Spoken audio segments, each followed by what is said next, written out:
O Senyora Santa Ana, salamat sa kaayo mo.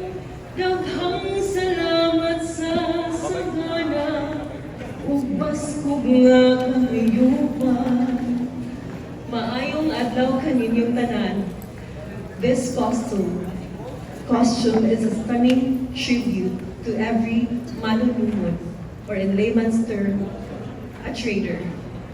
This artwork is blended with craftsmanship and artistry that is a resonance of the essence and values of every Barilin Roots, and in which what you can see as we celebrate Panumud Festival.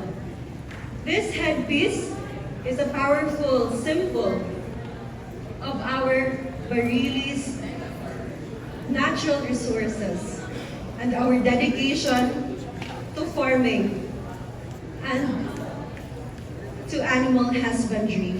This also is a representation of Baril's Panumud, or the trading of livestock. This embellishment, the beadwork, and other materials, as you can see, this represents and echoes the rich cultural heritage of Barili.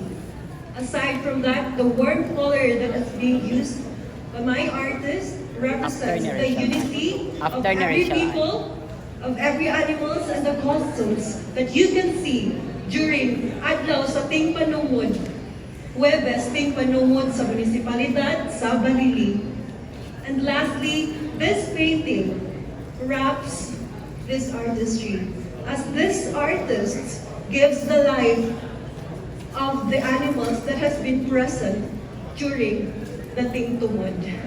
Ladies and gentlemen, this has been a mirror of how we give essence and value to our dedication and to making sure that ang manunumod raises an equal and a quality livestock to be traded. Maayong hapon kaninyong tanan.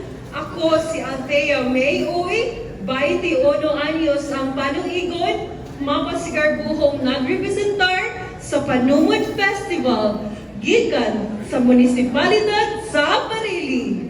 Barili, beauty and beyond. Daghang salamat ug maayong hapon kaninyong